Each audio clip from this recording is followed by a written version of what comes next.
Hey everyone, welcome back to this Sunday vlog. I hope your week was great. And I thought I'd just share this little kind of tip. This thing that I forget. Not everyone probably does this. Maybe you do. I'm sure you'll have other ways of doing this, but I do this thing where I put my paints and my oil pastels in these containers, and but I color code it. It's crazy because so you can see the blue, right? That's the blue oil paint, and then you can see the yellow oil paint. And when I'm working, like I'm working on a painting, I'm trying to figure out what could work, I can look over at my table and I don't have to intellectually think, okay, well maybe green, and have to picture it. I just look. And it often, it's like, oh wow, brown, that pops out for me, and I can be working with blue and then I just know where to put it back. So I'm just in a flow and I don't have to worry about the mess on the table. Because here's the thing, like what color is that? I used to not do this, and this is, I can't even tell. This is so wrecked, So I love it that I know it's yellow and it's in here. And let me just show you what this looks like. So here's my table, and you can see that's kind of easy to see those colors. But check this out. Over here is my other table, and that's got all my oil pastels, and you can see all the colors. It's just really great. It just allows you to, work in a way that is just much more intuitive. It saves you a ton of time, because the same thing happens to oil pastels. That the label, your hands are all painty, and then it covers up, and you can't even tell what color it is. The only way I can tell the right color is if I put it back in the bin.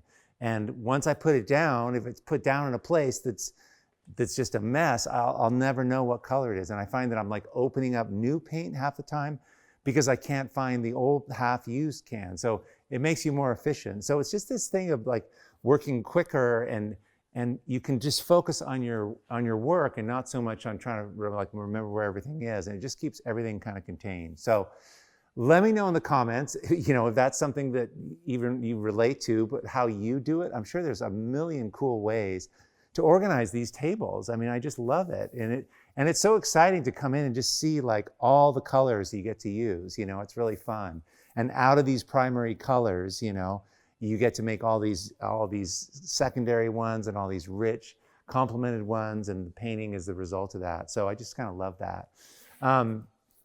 Hey, listen, this week on the podcast, I've been getting so many great questions, people using that little utility. If you go to Art to Life Podcasts, go down, there's a little yellow tab on the right-hand side, and people are leaving questions, audio questions, which is so cool. So we can play those on the podcast. And so I'm answering a bunch of them because they're overflowing. I got so many cool ones. And there was one that I thought was kind of interesting. It was about like, well, what is art exactly? And this is what's so interesting.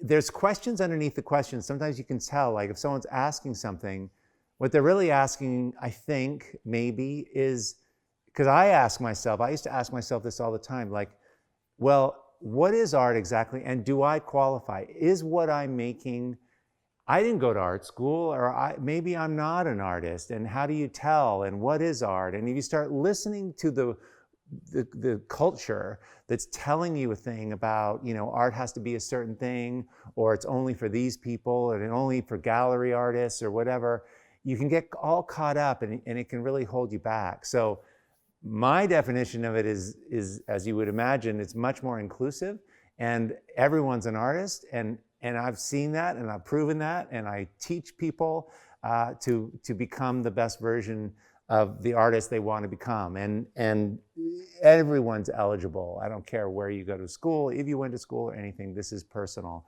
and it's about you and about you expressing who you are. So anyway, it's just really cool. And there's some great questions on there, and I go into depth on it. So do come and check that out. I really appreciate you guys sharing the podcast and telling people about this vlog, because it's really great. More people are coming, and there's more people, the better it is, because this is a community and we can help each other. And all these comments that you guys leave, it's really great. I mean, I get so many ideas out of it, and it just fires me up to wake up on Sunday and read at like, 9 in the morning that people on the East Coast have watched this, and then they leave comments. It's just great. And by the way, you can post an image in those comments. Not a lot of people realize that, but if you want to show what you're doing, go for it. It's just really kind of great to see some of what you're making. Thanks for being here. Have a great Sunday. I really hope you get into the studio and you make some things. Thanks a lot. Okay. Hey everyone, if you found this helpful, I have a whole lot more to teach, share, and inspire you with every single week. So join the Art to Life YouTube channel by clicking the subscribe button below. Okay, let's do this. Awesome.